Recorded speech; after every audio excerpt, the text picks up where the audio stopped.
Waiting for Aaron Rodgers is desperation.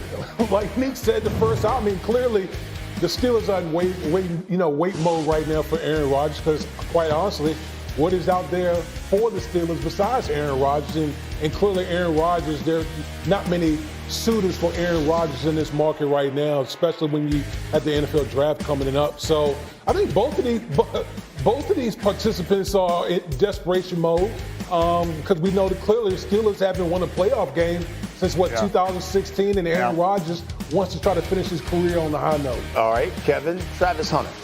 He should prioritize playing what? Cornerback. I know Neek earlier said wide receiver because you can't scheme around cornerback, stuff like that. You can avoid them. But for me, this is supply and demand. Every year we have a handful of elite wide receivers coming into this league. Hell, LSU is bringing like 3 of them in per year. Just take the best LSU guy available every year.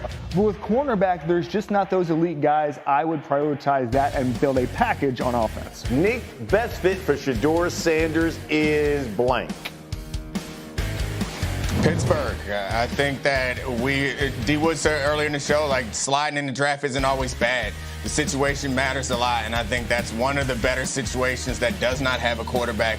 Assuming they get Aaron Rodgers, he'll get some time to develop a little bit, and while they build up that offensive line and that running attack, and he can take over in a couple of years with that defense that seems to always be good no matter who's there, with a coach that's stable and that you can trust. So I like that as a setup for Shedeur Sanders, and maybe also for the Steelers. They need a quarterback like that they can trust, that'll make good decisions. That's the thing that they've missed, is a quarterback that can consistently make good decisions and can stand in the pocket and take a hit, which is something that Shedeur Sanders definitely can do.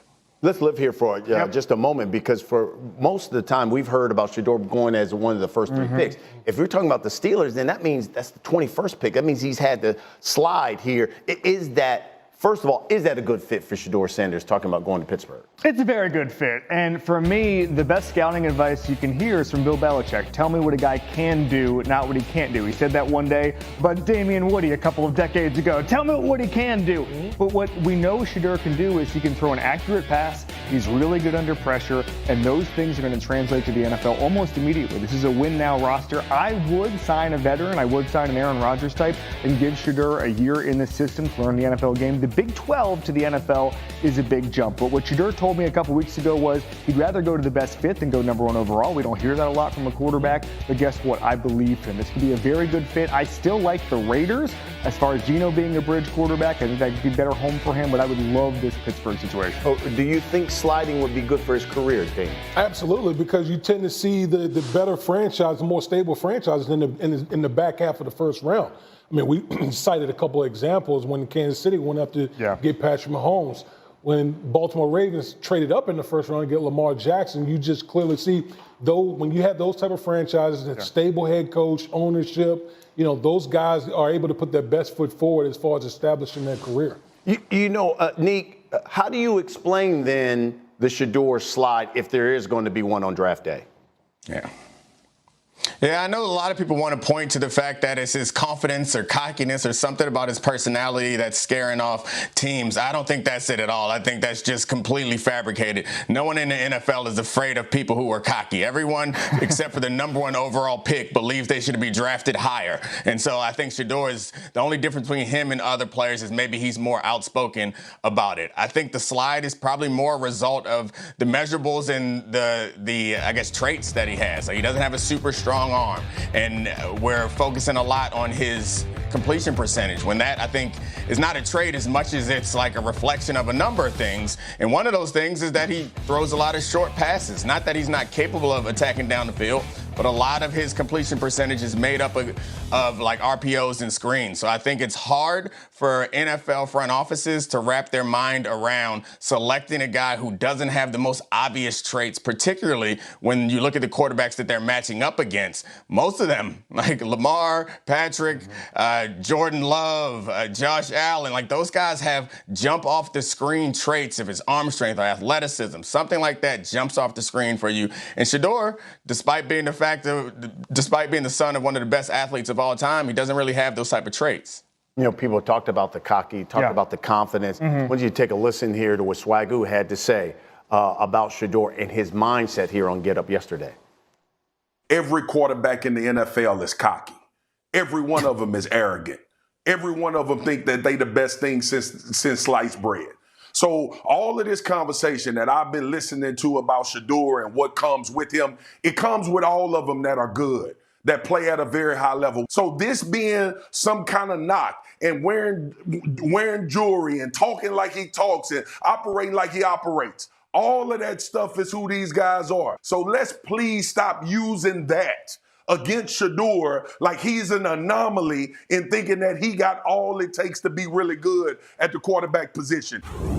Pretty strong. You talked about you interviewing him at the Super Bowl. You seen any red flags at all? No, not at all. And Dominique Fox was one of my very good friends. I like nothing more than disagreeing with him. And I'm so happy to disagree with him right now because I think there are teams, Meek, who are saying, you heard me, that are saying that maybe they don't like the personality fit with Shedeur Sanders. That sounds like some of the reporting coming out of NFL draft circles right now. And I don't think those teams are fully functional. I think they're scared of their own shadow. I think he says, and he admits to this, that he has a defensive backs mentality because of who his father is. He told me he doesn't watch NFL quarterbacks to idolize them because he wants to beat them. He has a different mentality, a DBA's mentality, a Deion Sanders mentality, and I think that's rubbing teams the wrong way, and it shouldn't, frankly. I think that teams want to keep different prospects in a box. That's what they want to do here. That's what they always want to do. And if they see a guy who's a little outside the box, they panic. That's what they do. These teams are scared of their own shadow. I don't see any red flags with his personality. As Swagoo said, everybody's confident. If you are scared of confidence, Mr. Scout, Mr. GM, you are scared of football. If you don't think he's a very good player, if you don't like his arm strength, as Neek said, that's one thing. Second of all, I think that sometimes the confidence doesn't match up, I think, in some people's idea with the ability, and that might be what turns some of the scouts off. But honestly, I think some of them don't know what to say. Like, honestly, if you don't like him as a player, that's fine. Like, there's plenty to like about him, and there's plenty of players that we get right and we get wrong. But I think it's probably not fair to say it's something about his personality, because I guarantee you that if he was 6'4" and ran a 4.3 and could throw a ball through a brick wall, no one would have anything to say about the way that he talks, the way that he acts. They'd be falling over themselves to get him hired. The fact of the matter is they don't believe in him as a prospect, and they're finding other reasons to point to other than the idea that maybe they just don't think he's as good as a lot of other people think he is. Final word. No, I think that's what it is. I think it's more about the physical attributes. It's not about all these guys are cocky. Swagger was right, but I think it's more about matching up the quote unquote swagger with the physical attributes.